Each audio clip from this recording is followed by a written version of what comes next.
Ooh, come and walk with me. Okay. Ooh, come and walk with me. Greetings.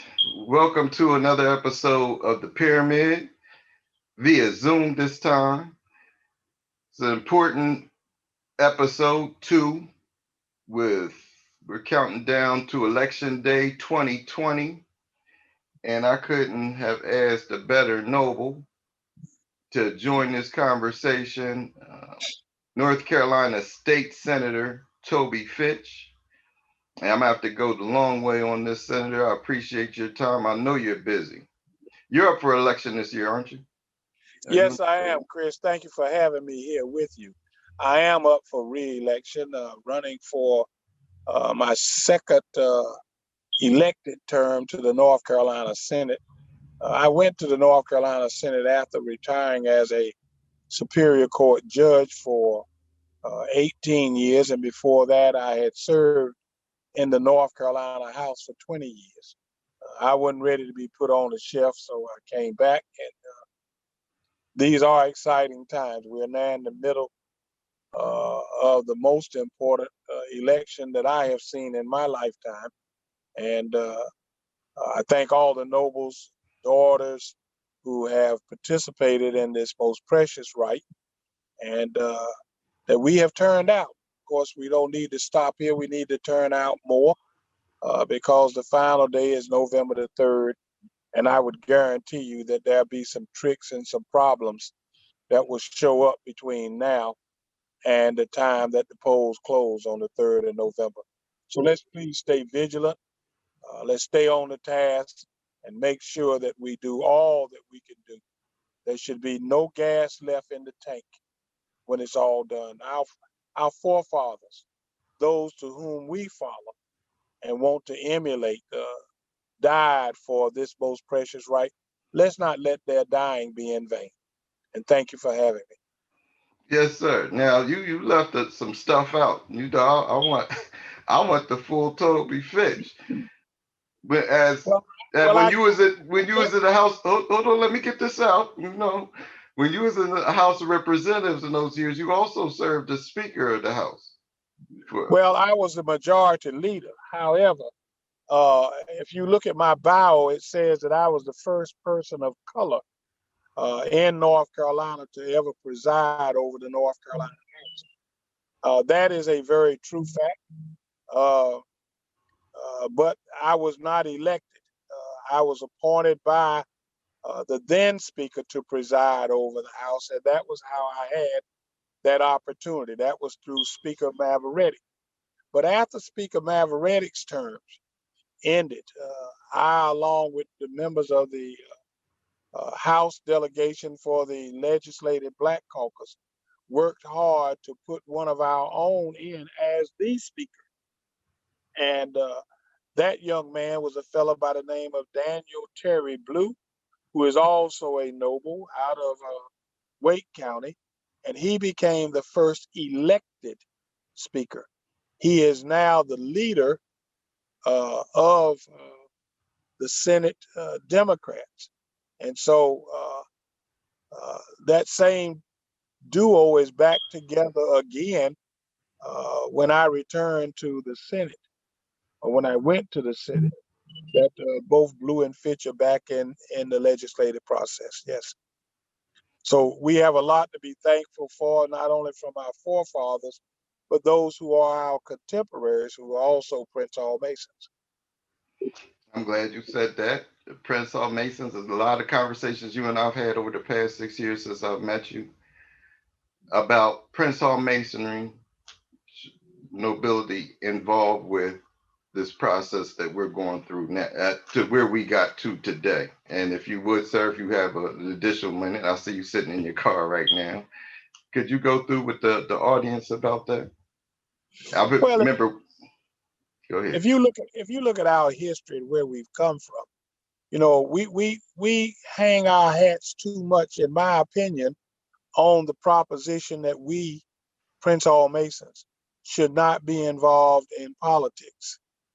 We don't talk politics in the lodge. We don't talk religion in the lodge. Those are things that we just participate in, but you must understand that there is a backdrop to that.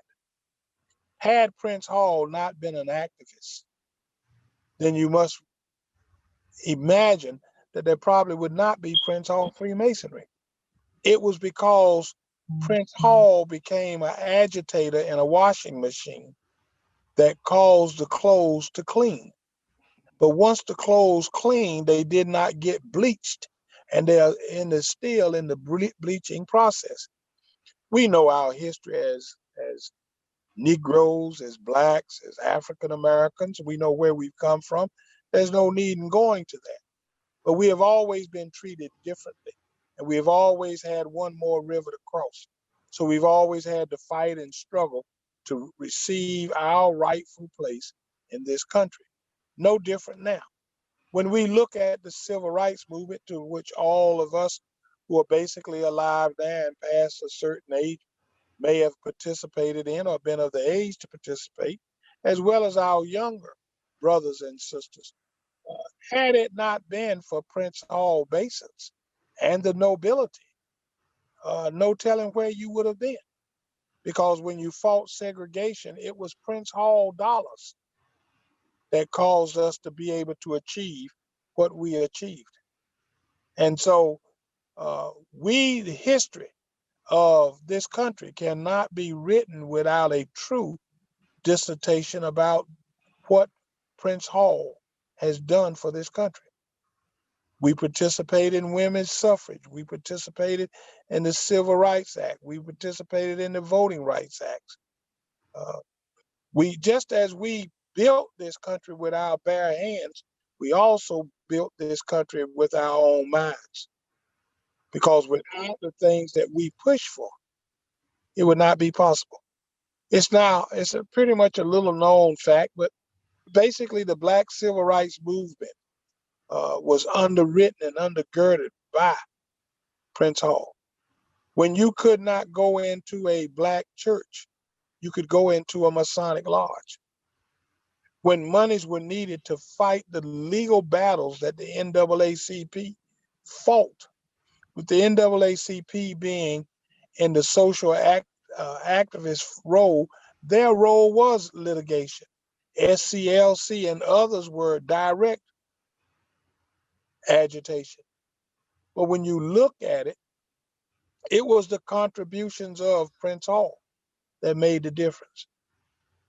What is the name of the group of lawyers that fought in order to have your rights restored by the court? We commonly call it the NAACP Legal Defense Fund. That is not its real name. They were the Legal Defense Fund of Prince Hall. How then did they get to be the NAACP Legal Defense Fund? They got to be the NAACP Legal Defense Fund because they actually were housed, meaning their offices were in the NAACP's headquarters in New York. And thus people started calling it the NAACP Legal Defense Fund. What connection do we have with the NAACP? Well, there you have it again. We were partners with them. Partners in order to remove racial barriers and civil rights barriers that had prohibited us and not allowed us to live truthfully the words, we the people. Thurgood Marshall was a Prince Hall Mason, and most of those who worked with him were Prince Hall Masons. The beginning cases were stirred in communities by Prince Hall Masons and encouraged to come. When Thurgood Marshall went to South Carolina, it was at the call of the NAACP, but there were folks there in that NAACP who were Prince Hall Masons who had stirred the pot. It's almost like our ties with the African Methodist Episcopal Zion churches. Usually where you see a Prince Hall Lodge, you will usually find that there's an African Methodist Episcopal Zion church somewhere close. And in North Carolina, when you see that, usually the membership of that church and the membership of that lodge was the same. And in some cases, you will see that the land was owned by the lodge and the church had another building that was on that land. In others, you find that it was the church. And in others, you see that the lodges own it. When we look at our history, when James Walker Hood came to North Carolina, he came to North Carolina not originally to set up lodges. He came originally to set up African Methodist Episcopal Zion churches. And then as an offshoot of that, he was the junior warden of Widow Son Lodge number 1 in New Haven, Connecticut. So when Paul Drayton gave him the permission to establish lodges, we got our charter from New York. One would have thought that we would have gotten our charter from Connecticut, but there was another relationship between Drayton and James Walker Hood. That relationship was that they were brother-in-laws. So it was easier to get his brother-in-law to give him the okay to start. And just remember, it takes 3 or more. So we know our history, we had 4, and 4 were established. Well, nobody paid them any mind because they thought that Drayton, who was a very fast-skinned man, was down here organizing us, and that we didn't have enough sense to understand what Masonry was even all about. So thus, 150 years thus later, we are strong. We should be stronger than any other jurisdiction in the state of North Carolina. I mean, in the United States, within the Prince Hall Sodality. And so we need to return back to those basics that made us great, such that our numbers will grow. But we can't just do it by to be one, ask one. You really need to make good men better. You're running for office. You're organizing a lot of people. We can hear it. I appreciate the history lesson. I appreciate the inspiration. And I'll definitely be calling on you to come back on to Pyramid Magazine. Well, thank you very much. And you're doing a great job.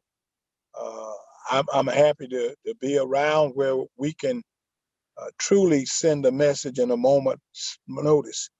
And that's what you are providing. You are spreading knowledge, and you're doing it instantaneously. The airways are truly something of today and of tomorrow. And I thank you for what you do. You bring something to the order that the order is needed, and you're doing it in a positive fashion. A lot of people have not the best things to say about social media. This is a positive thing. And with this form that you are using, we can climb mountains. We can do the things, we can build economically. We can help build spiritually. We can build brotherly. We can build sisterly. We can become strong off of what you are doing right now. So keep it up. It does, in fact, live out the thoughts of those who've gone on before us. Bless you and bless what you're doing. I truly appreciate it, sir. And again, with that, we appreciate everybody's time that took time to watch this and get educated today. And I'll be having you back on. And good luck on your campaign, sir. Everybody get out to vote Tuesday. That's the message from Pyramid Magazine for the day. Come and walk with me.